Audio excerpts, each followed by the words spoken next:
Welcome to National Pension Partners, where retirement planning meets peace of mind. Today, we're diving into the 412(e)(3 plan, also known as a fully insured pension plan. This isn't just any retirement plan. It's the gold standard for stability and guaranteed benefits. How does it work? Simple. It's funded exclusively by life insurance and annuity contracts.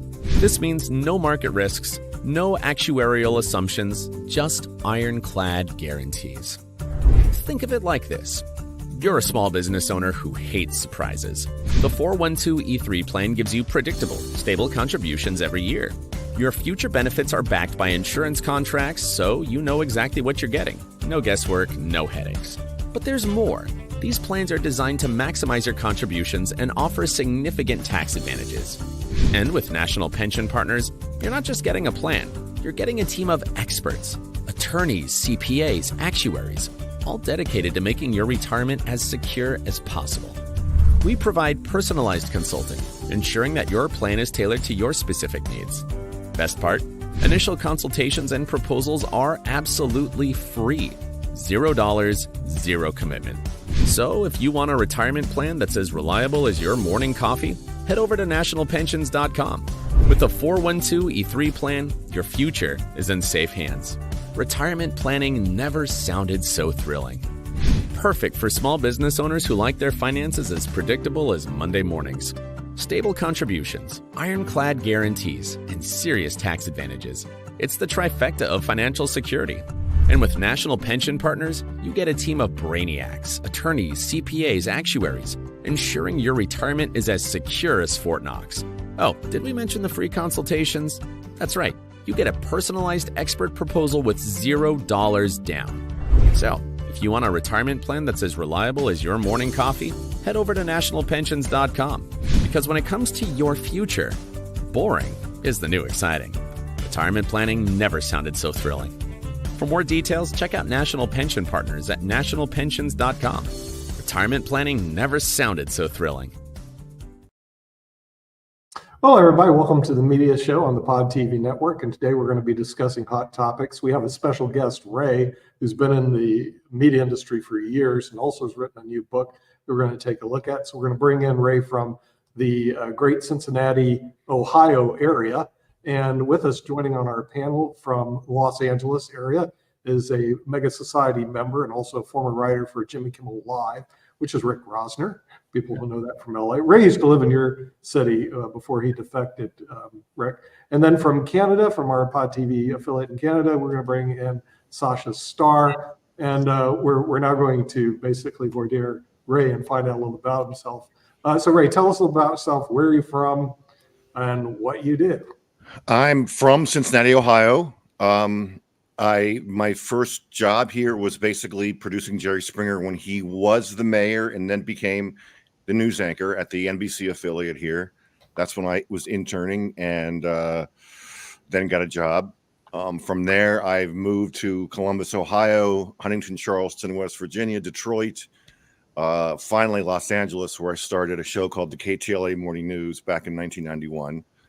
And that was a really successful show, which really boosted my career. So I became an executive producer at Good Morning America, World News Now, a vice president at E Networks, and Fox Sports. And I also worked with Merv Griffin while we were creating Merv Griffin's Crosswords and Lisa Williams' Life Among the Dead, Girl Who Talks to the Dead. So I've had a lot of experience doing a lot of crazy things. Okay, well, tell us a little bit about, also you wrote a book. Can you tell us a little about the book that you wrote and your passion for literature, as they would say? Yeah, I wrote a book in the past 6 months. I was basically looking around on the internet. I discovered these text to image programs, and you know where you just type in what you want and it creates this beautiful artwork. I started using some of my back history of my life, some trauma moments in my life, and I realized that seeing my trauma in a new perspective is really helping me to get over some of the issues I've been having since I was bullied in high school and grade school viciously for 10 years. So I created this book called The Art of Being Bullied. Basically, it's about how you create artwork about your life, and you see the perspective you see the whole new perspective, and it really helps heal.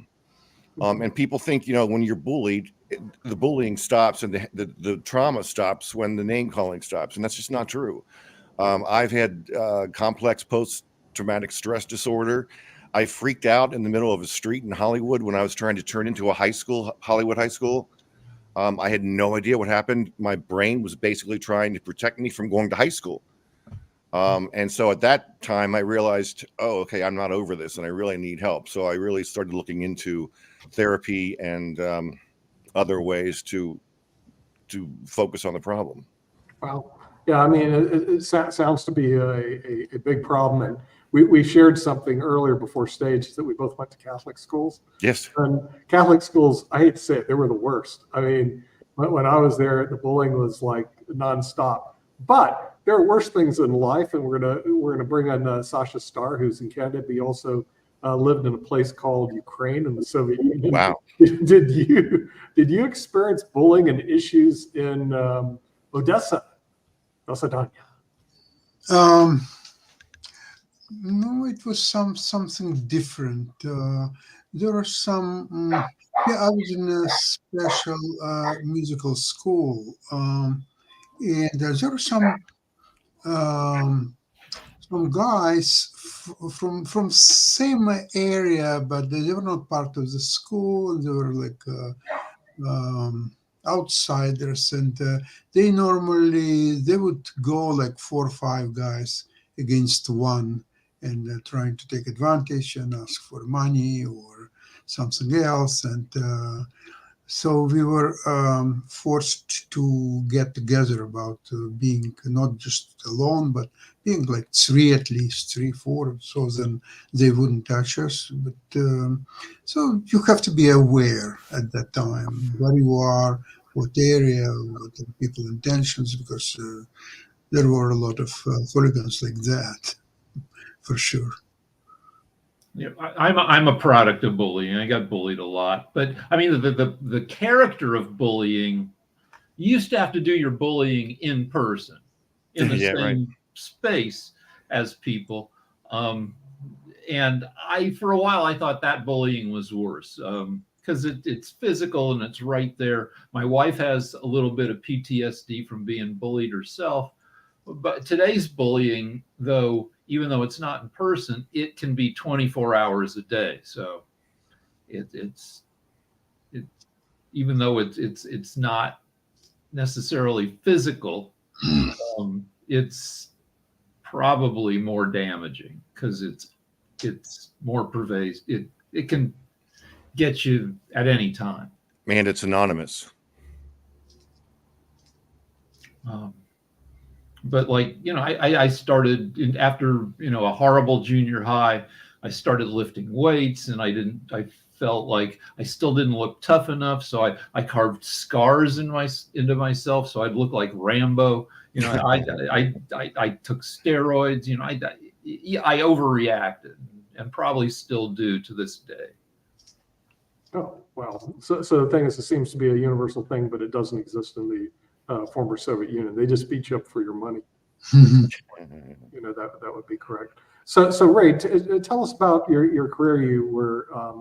You were an executive producer for Jerry Springer. Is that what? Well, I started out as a writer for Jerry Springer in Cincinnati at the NBC affiliate. I was there for 4 years as he was just starting, because he was the mayor, and they brought him on to do commentaries on the show. And then from there, he became the news anchor, and it really took off. He and Norma Rashid, his co-anchor, they became a solid number one against George Clooney's father, Nick Clooney, who was the number one anchor in Cincinnati for many years. So it was really cool to watch the show go from worst to first. And the way the news director who came in really created personalities out of these people. And it was more than just a newscast. It was, you were friends with the people you watched. And that was so important. Yeah. So- And how did you get with Good Morning America? How did you get? Well, I produced 11 o'clock newscasts in West Virginia and Columbus, Ohio, and then Detroit. Then I was hired at KTLA in Los Angeles to start a morning show there. That show became a huge hit. I mean, it was the highest rated local morning show in the history of television. So it gave me a lot of opportunities, and one of them was being hired by Good Morning America to produce the weekend shows, and then theoretically go on to the weekday show. So I was there for a year and a half doing. I produced Robin Roberts when she came over from ESPN to fill in anchor. I think I worked with so many talent there. I can't even remember them all. There were so many of them. But it was an interesting experience. And I'll be honest with you, at that time, the shows were not like they are now. They're very relaxed and fun now. Back then, ABC was very left brain, and I'm a very right brain person and a right brain producer. So I couldn't create a successful right brain show in a left brain environment. So it didn't really work out. But it was a good experience. Mm-hmm. Yeah. And what was the name of the show in Los Angeles that was the hit show that you had? It was the KTLA Morning News. All right. Okay. I hired Barbara Beck, Carlos Amezcua, Mark Krisky, and Sam Rubin, and it really took off. And it was a light, fun, irreverent show. When we first started, it was doing really poorly because it was a serious news wheel. And nobody wanted that. So we decided we're going to just screw around now and have fun. And because we figured we're going to all lose our jobs. So we started having a lot of fun, and the show really took off from there. And from then on, it was a huge hit. And that kind of format has then transferred to stations across the world. We've had people from all different countries coming in and learning how we created this show, so they could do something like that in their country as well. So LA is an insane local news jungle. At least 7 English language broadcasts, 3 Spanish language, some other, Korean. Just it's and I feel like all the anchors are on the verge of being driven insane by job pressure because they get focus grouped. And your job is always in jeopardy. Focus groups are the worst because, you're supposed to find out what people are thinking, but instead they're trying to think about how they can produce the show if they were the producer of the show. So everything about the KTLA Morning News really tested poorly. And we ignored it. We had to, because we knew we were onto something, and the focus groups were not reflecting that. So I take focus groups with a grain of salt. I remember Merv Griffin, when I was producing Lisa Williams, the woman who talks to the dead. We were going to do focus groups on her, and he asked if I wanted to attend, and I said, Merv, I would rather asphyxiate on my own vomit than go to a focus group on this show. And I stayed out of it because I didn't want it to affect the way I'm thinking of the show. Has morning news survived better than primetime and late night TV? No. Morning news is where the profits are right now, much more than the 5 and 6 o'clock and the 11 o'clocks. Yeah, morning news is where the money is. I think they were the first news shows to give people the idea that you could actually make money off of a news show. Right. Yeah. And there's even though the audiences are dwindling, they're still making a good load of money. If you watch KTLA, they spend a lot of money on that show. It shows on the screen. So how do you end up back in Cincinnati? What happened there? Why are you back at home? I ended up I was at Wish TV in Indianapolis for 2 years, trying to start a local talk show.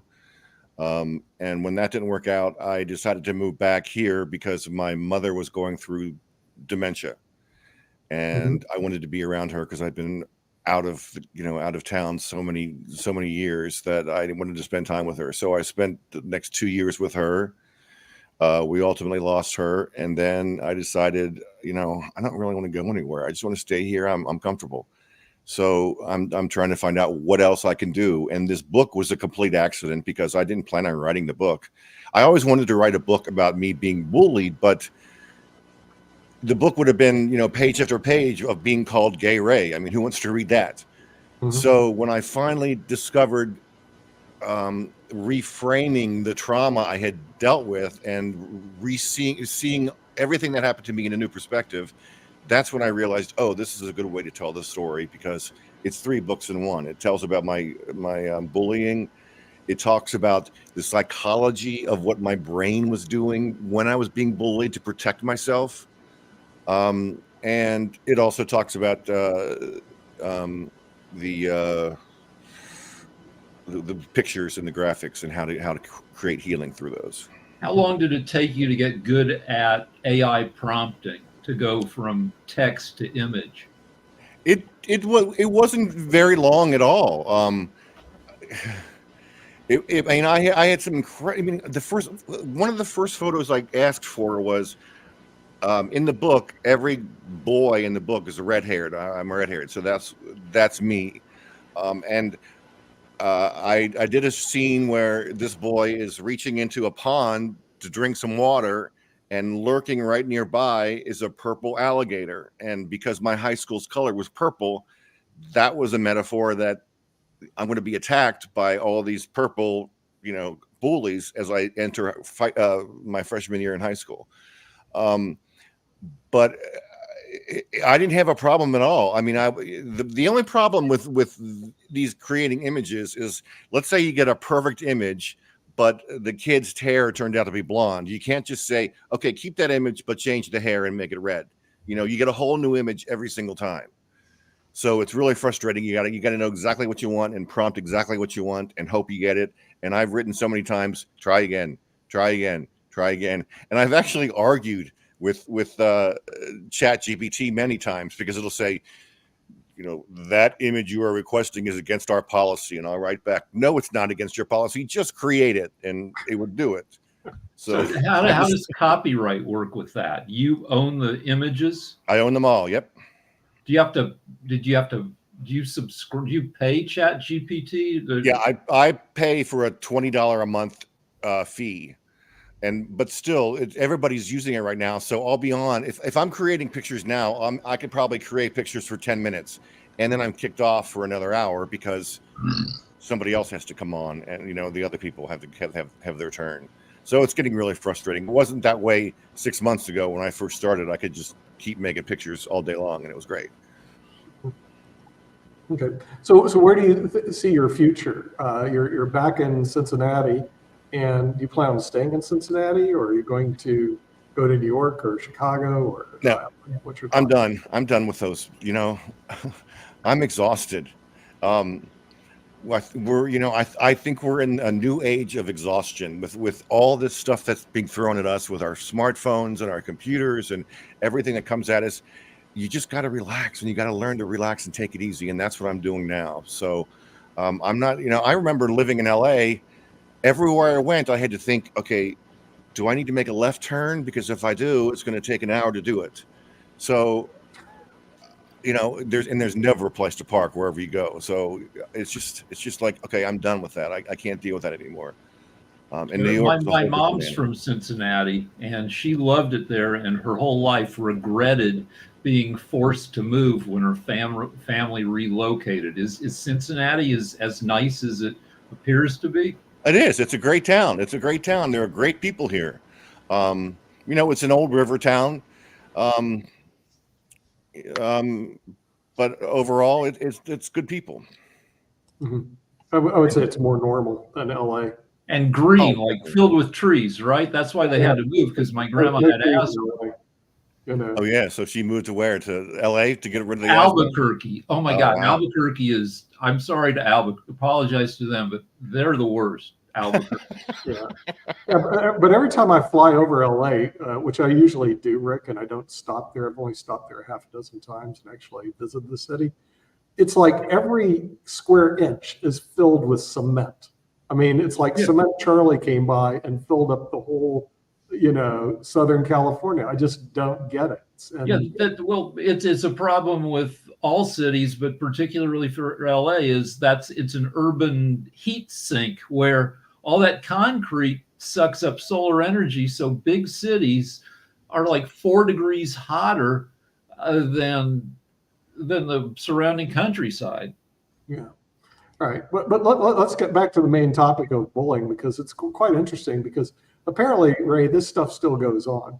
In other words, when I graduated from middle school, I thought, okay, bullying's over. It only happens in middle school. But apparently it happens in social media. It happens in media. It happens everywhere.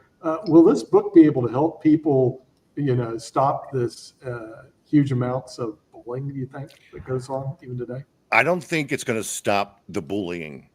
I think we are seeing a new age of bullying where we are voting for bullies.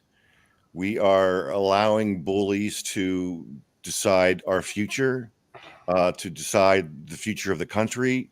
And I think that kids especially, see that and start to think, hey, if I become a bully, I too can get further ahead than where I am right now. Mm-hmm. I don't mean to be political, but I seriously believe that, so many people in Congress have become bullies, and because they get the sound bites by being the bully. So I just don't think that's going away. And social media is the other bully involved. I mean, social media is just horrific because you can do it anonymously. And people don't realize the pain that's involved. Like I said, the minute the bullying stops, the minute they stop calling you names, the trauma doesn't stop.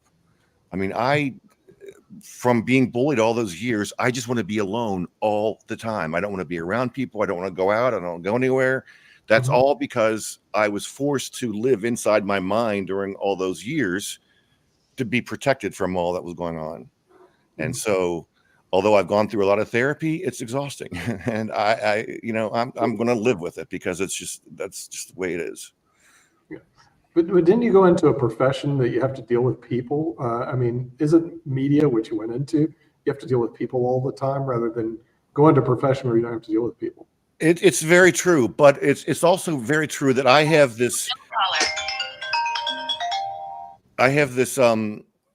Jekyll and Hyde type self-image. My personal life is what it is, boring. I want to be alone. I want to be, left alone. My professional life, I'm at the top of my game. I don't know how that became that way. KTLA had a lot to do with it when we first started, and it was accidental. And I learned from that how to create riveting, personality-driven television. So, my professional life, like I said, I'm 100% in self-esteem because I have complete confidence and I have a great track record. But my personal life, you don't want anything to do with it. Mm-hmm. All right. So the thing is, what about the media? Don't they seem to support today this whole bullying mentality? Because every time there is an event that there's a bullying, they quickly want to show it on the media screen. In other words, it looks like good, healthy programming nobody's interested in. Instead, it's all the bullying and the garbage that media absolutely feed us. So aren't we just really a consumer of junk food media today?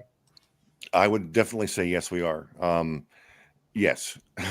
Oh, good. All right. So I'm not thinking. All right, Rick. In the 2016 campaign, they estimated that Trump received $4 billion in free media coverage because he said mean, horrible stuff. The media could not avoid cover. They just ate it up because it meant ratings. And in 2020, and now it's the same thing. It's hard not to cover Trump being a jerk. Right. Mm-hmm.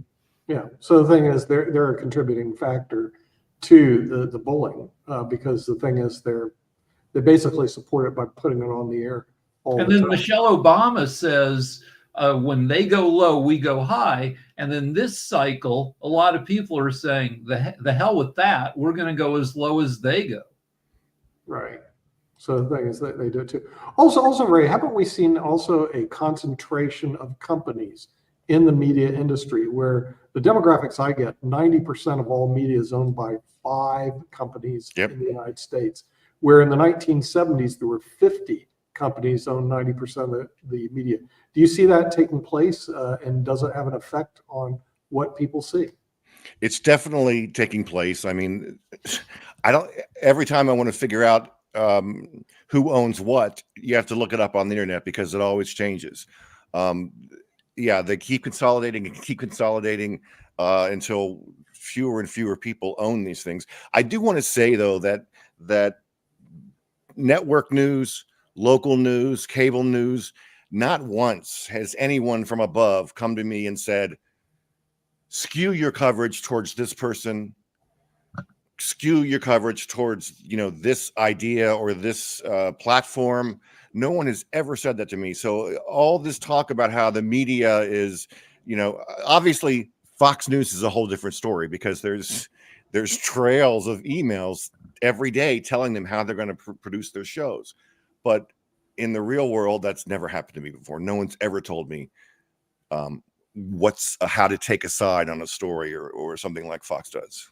Okay, so you're basically free to produce the show that you want to produce. Absolutely, yes. Right, and the media shows that you've worked in, but not all media is like that. No, not at all. Yeah. Okay. Fox News definitely is. When what's his name was alive, I forgot his name. Ailes? That's him. Yes. When he was alive, he would send an email every day to all the producers. Today, we're going to focus on Donald Trump, and it's going to be on this issue. And we're going to use these. We're going to use these keywords, and we're going to use these key phrases. And so every show basically repeated the same message. Right. And Yeah, and what about the massive amount of misinformation on? I mean, at one point in time, I guess when I was growing up, that there was you had to check your sources 3 times. Yep. You had to make sure what you said was true. Then all of a sudden now it's free for all. Are we seeing a degradation in the journalism right now that half the stuff I read, I don't even know if it's true anymore. Especially your friend on Twitter, Rick, now called X. Every time I get something from them, I have to look it up because it's all fake, meatball. One term for it is the Russian fire hose of misinformation, which is to spit out lies faster than people can fact check them. So no matter how fast you work, some BS is going to get through, either into your head or just into the general, social media sphere. Yeah. And Facebook does the same thing. Every time I see Facebook, I don't know how they get away with this because half the stuff is pornography on Facebook right now, and the other half is fake news. They go, The View had the lowest ratings ever. So I look it up. There's nothing that backs what they say. In other words, they'll put down this whole article, and then you'd read it, and you find out there's nothing in the article that's true. Well, there's a huge lie right now that J.D. Vance had sex with a couch. And that started off as a joke, and then just people ran with it. Right.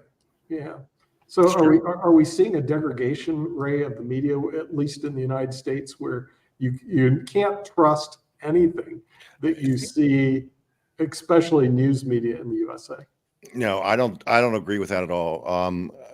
You can definitely, I mean, I've worked in local news for many years, and local news, I believe you can trust what they say, because we all work hard to get the information out there. Obviously, some of the stuff that comes to us from our networks and from our CNN feeds and whatever else may have some slant to it, but we don't sit there and try to create an image or create an affectation that what we want to happen will happen.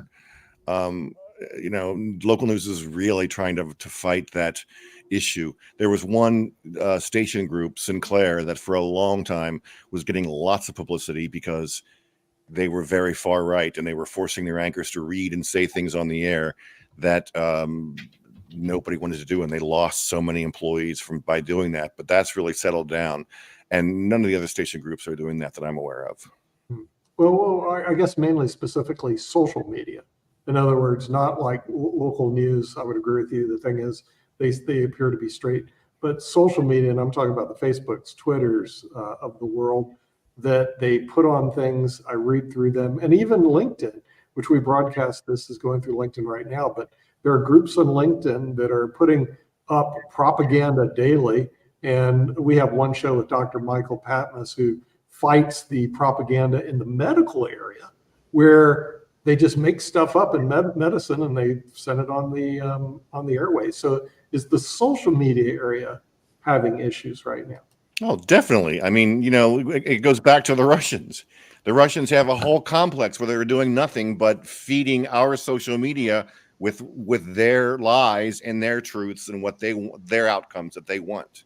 Okay. So a lot of the stuff I have you're no seeing on problem Facebook. blaming it on the Russians. Say that again. I have no problem blaming it on the Russians. We have a show that originates from Ukraine and Canada, which Sasha does, and it's all about the aggression the Russians have with the Ukrainians. But I think there's an office building in St. Petersburg, Russia, where all they do, I don't know if they work 24/7, but it's the job of dozens, maybe more than 100 people, just to crank out BS that doesn't look like it came from Russia. Right. Yeah. Jacoby, you had a comment. I'm gonna see if I can tie this all kind of neat back to the way the political coverage and so on and so forth. Because I think one thing that we always tend to do, and I would love to hear from you, Ray, if you agree or can expound on this. In a sense, the idea of old, it bleeds, it leads, but that's basically where our mindset goes. We watch the car races for the car crash. So it's not really all the media's fault. It is upon us a little as well, us as well, because viewers. It is the viewers are deciding where the money goes. And so I think to tie this all back to the whole election in a way, and a neat way, an interesting way of looking at the coverage, Rick pointed out that, Trump would say salacious things, and he would, he truthfully is a horrible person. You just be honest about it. Yeah, I agree. So he says these horrible things, and the coverage of the media would buy in and go straight to him because he's saying these nasty things. He's saying the same exact thing in 2020. And I think right now we're at a position where we do have a change candidate, and I hate to use that terminology, but we have a candidate who is actually saying more positive things. And I think people have gotten tired of the same routine that's coming from Trump. And I think we're starting to see that shift in the media where it's not, and this goes to the polling, where people are just tired of that same hate-filled routine. And that's why a lot of the polling is sliding more so, or the polling and media coverage is following after Kamala Harris, is because there's a lot more positive energy, not a whole lot of hateful speech. I'm not bullying the individuals that disagree with me, but that's all we're hearing from Trump, which is the same. And he's starting to say even crazier and crazier things even now. So do you feel that that is the way this media cycle will go? Because people, I think, may be tired of hearing that same routine, and people are going towards Harris because of that positive message. Absolutely. I think there's several things going on here. First of all, in 2016, the environment was completely different than it is now. Since then, we've lost 20 million baby boomers. So the whole shift, and we've gained a whole bunch of Gen Xers or whatever the latest, voting age Gen group is. So, the voting populace has changed dramatically, and Trump hasn't been able to change with it. He's going back to his greatest hits, and it's not working anymore. People aren't buying it, and it's slowly dying off. And I'm really believing that after November 5th, it'll be the end of Trump for good. We won't hear from him again. That would be a bit of a miracle, because I'm afraid he has some court dates scheduled after. Oh, except for the court. Yeah, right. I don't think you're going to see him completely gone. Yes, Sasha, you have a comment. We just discussed in previous program, just about an hour ago, the one component of reporting from the front lines or from the hot areas, whether it's Ukraine, Russia, or Israel, Gaza, and something. Now, the complicated matter of reporting, let's take, to simplify it, let's take Ukrainian-Russia war. So the previous guest of our program, he said that he really put a lot of weight on the correspondents who are on the front lines, actually there on the ground, because they can report really what's happening.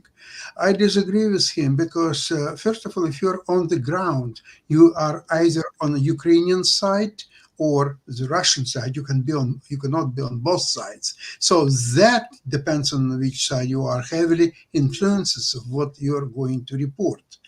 Not only because of your perceived affiliation with the side what you are, but because simply you can observe and report a limited amount of information. But even with your best effort, let's say you report and amplify again how great this Ukrainian offense is against Russian territory, a real Russian territory for the last more than 1,000 years.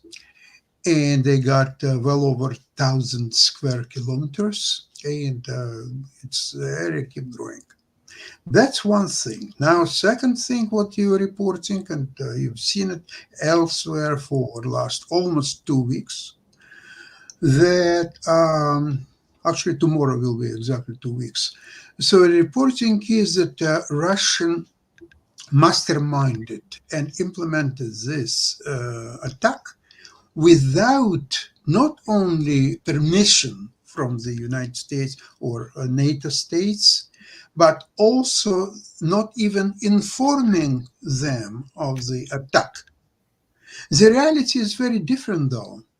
The reality is that United States were consulted about it, and not even consulted, but they participated in masterminding, maybe not all tactical details, but the whole campaign, and it was done when Biden stepped down from running for the presidency, and one operative by the name Phil Gordon, he assumed the commanding position of the all Ukrainian affairs, and he had several phone calls. It's now all established, not maybe in CNN and other major media, but at least I'm well aware of it. He had several calls with Yermak, who is the assistant to President Zelensky, about exactly 2 weeks before the attack. And the 2 weeks, that's exactly about time when Biden resigned from running, and Phil Gordon assumed all the directive operations in that area. So that means, and Biden just a few days ago, he just mentioned that in fact he was notified, not consulted, but notified of the attack, and then he was briefed every 4 or 5 hours how it's all going. So we are slowly learning step by step what's really happening. But what's really happening, that the tactical aspect of operations were prepared by United Kingdom MI6 and Ukrainian command. So this is not all simple that Ukraine masterminded, implemented the attack, never consulted any powers or so on. But you don't see that in the main media, right?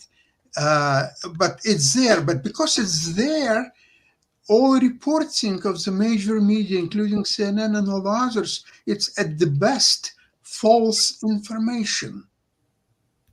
And how you deal with that?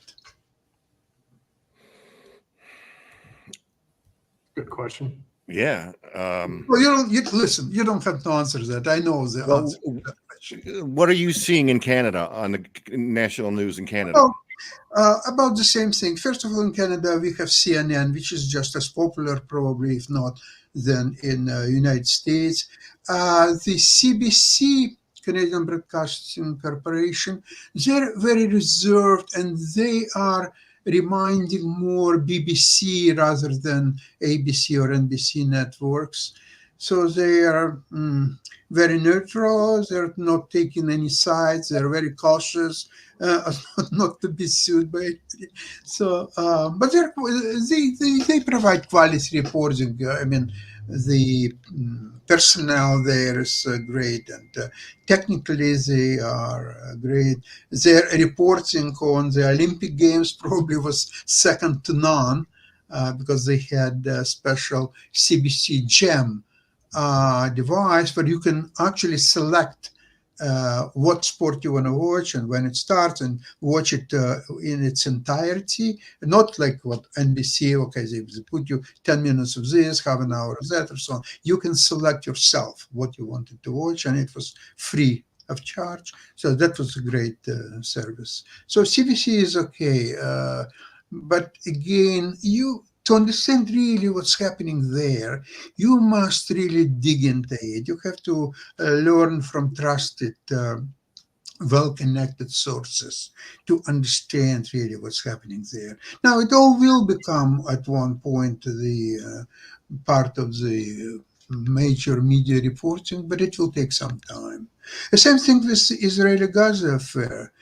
Right now, okay, you have Democrats convention in Chicago. So there will be a lot of pro-Palestinian rallies.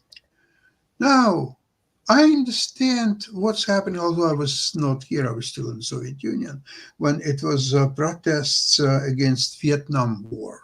And you can relate to that because of a lot of American men were being killed in that war or maimed and so on, and you can understand frustration with that. Now, what about this pro-Palestinian protests? How many Palestinians, how many Americans lost their lives in Palestinian Gaza Israel affair? I'm not aware of any. There are few hostages, unfortunately. But even that is a result of the Palestinians attacking Israel. Or you can say that it was Hamas, not Palestine, but I don't see, to me, there is not much difference between Hamas and the Palestinians. So there you have pro-Palestinian protesters in Chicago. What is their business in Chicago? What is that? You just have to really get all of them and throw in jail without even questioning.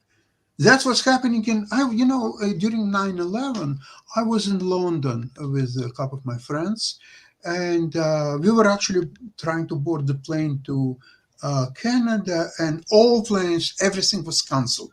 Now, there was still boarding on Canadian plane, but then it was canceled as well. So what we did very well is that we rented a beautiful townhouse in the center of London, and we spent 5 days there waiting for first available plane to Canada. So what's happening is that on the streets of London, police was taking every suspiciously looking man, whether he was Pakistani or he was something else, They were throwing him in a cab and a police car, of course, and they were driving him for interrogations and so on. So there was no any pro-Palestinians or pro-Arab uprising or demonstrations or anything. It was just being so controlled by police that it's not. I don't understand what's happening in Chicago. They don't have enough police force. What's happening there? Or it's not part of the United States anymore. I don't expect a lot of chaos from these protests. They already had a big march yesterday along Michigan Avenue in Chicago. We didn't hear anything about it. It's not going to be like 1968, where out of control cops were busting heads. Our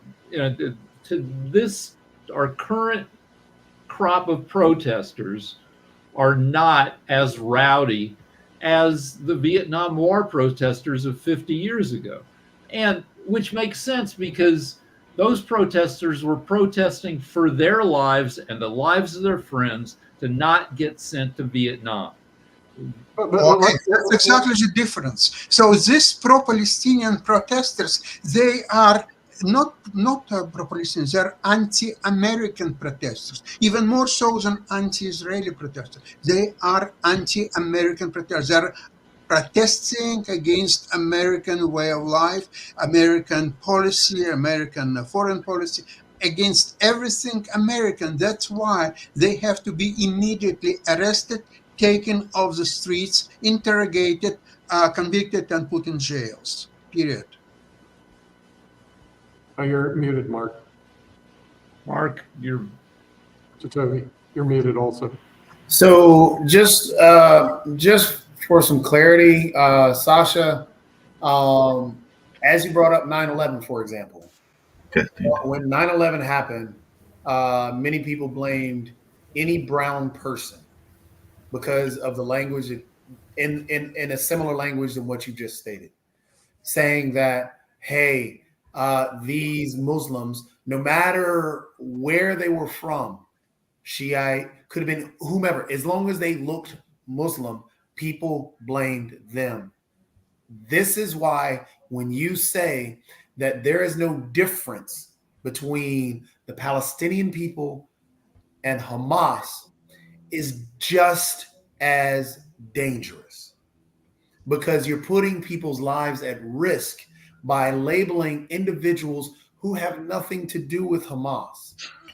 They could be Palestinian born and raised. They could be Palestinian by, their grandparents.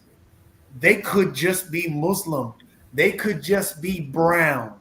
And based on your terminology saying that it makes no difference that this brown person or this person who's Palestinian is the same thing as somebody that we consider a domestic terrorist. You can't do that. That is very harmful in our society today. As we're talking about bullying in this show, that legitimately opens the door to allow for more bullying of individuals who are just trying to live their lives. And that was the question I had for Ray: is how big does he feel bullying is in society? Real quick, in terms of the protesting, these individuals have that same right to basically express their views, because even if no American were killed in the Gaza, in the bombings of that are going on in Gaza, they can still care about those individuals. They can still care about life. And so to say that these individuals should not care because they're American and they can care about people. That is what we're losing. That is that same, it's my way or the highway. If it doesn't affect me, if it's not in my backyard, I shouldn't care about it. That is where we should never be. We should want to care about people. So those individuals that are protesting because maybe their friends live there, maybe they visited and found people there, maybe they are from there, maybe they just care about people.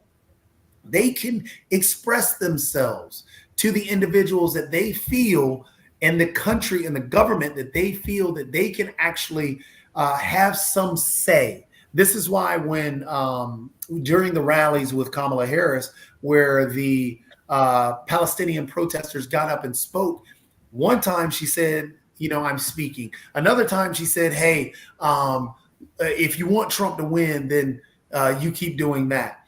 The other time she said, hey, I hear you. I hear you. This is what we're trying to do. And that is what a protest is about. A protest is about trying to be heard.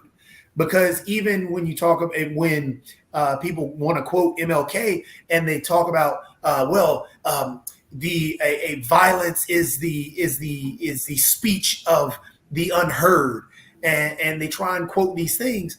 Well, truthfully, yes, people want to be heard, and people get more belligerent and loud when they feel they're not being listened to. So when she spoke and said, "Hey, look, I'm listening to you," then there becomes an open way of dialogue. Instead of saying, "Well, you're anti-American, I hate you," let's change that. That's the mindset that we've had for the past little while because of Trump. Let's change that and open the door and say, okay, I hear you. Let's figure out a way that we can work through. I'm willing to talk. Okay, Jacoby, thank you very much. Okay, I'd like to mention something. There are 2 million people in Palestine. There are about 40 million, probably now less, but still 40 million people living in Ukraine. Ukraine lost already about 500,000 people as a result of Russian invasion, Russian aggression. And there are no pro-Ukrainian uprising and demonstrations in the United States, although there is a viable Ukrainian community, but there are none. And because of 2 million Palestinians, there is international uprising. The Palestinians, they are suffering. We need to help them. You know what? This is a circus. I cannot believe that this is a genuine movement. This is a well-paid movement of a few people who benefit from it. And this is how it's happening. And these people, mostly white Americans, they have to be interrogated about funds, how they get them, from whom they get it, and why they are, instead of working and support their families, they're going on the streets to protest. Their place is in jails. Period. Just a quick retort, and this is a great show for this because Ray brought up, the media and the bullying and everything else. Yeah. Just to point out, the reason that there are protesters that are, going out there to push the Palestinian cause, and you don't see that happening for you in the Ukraine way, is because we are giving money to Ukraine. We are making moves to support Ukraine. We are not doing that for the Palestinian people. That's not true. Palestinians are getting a lot of money, and not only from the United States, but from all Arab countries, including Qatar and several others. What are you talking about? People are in support of Ukraine. The problem is Russia is going after Ukraine. On the Palestinian front, there are less people supporting the Palestinian people, and these individuals are trying to get out there. We need to be heard. There are 40,000 people of Palestine who have just been killed in this less than a year war that's going on. And we're not getting the support for the Palestinian people. I heard all that. And there are a lot of Germans who were killed they are Second World War, including the civilian population. This is the war. Hamas, as representatives of Palestine, started this war, and there is a collective responsibility, and Palestinians do have a part of this responsibility. There have been Ukrainian protests throughout Russia and throughout Europe. There have been, at the beginning of the war, there were... Palestine is even United States and Ukraine. Have you ever seen a globe? Have you ever seen the map of So there are about 270 million adult Americans.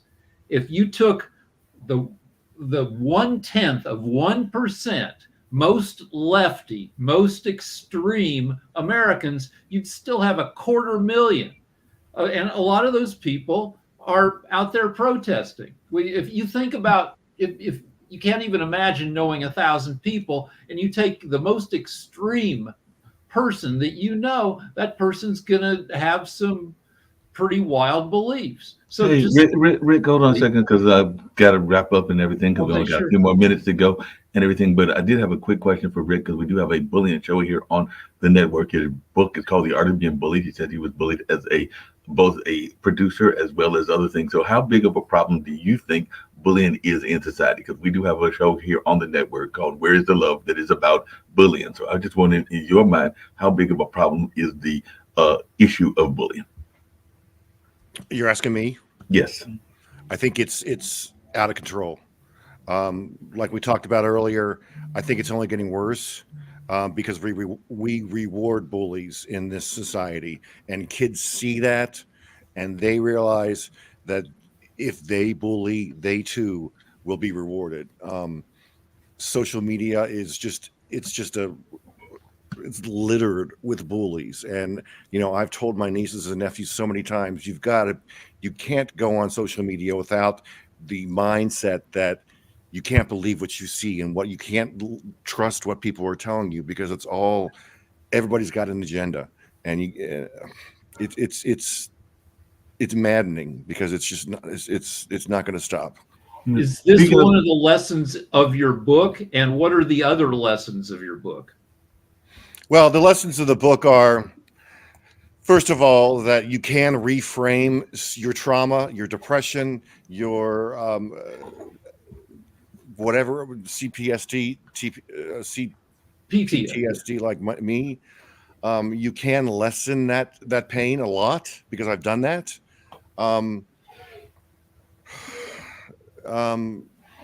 The book also allows you to see how your brain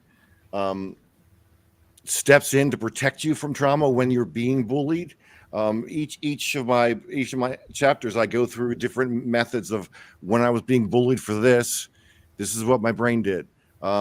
Dissociation, amnesia, a bunch of different things that my brain has done to find a way to protect me from what I was seeing right in front of me.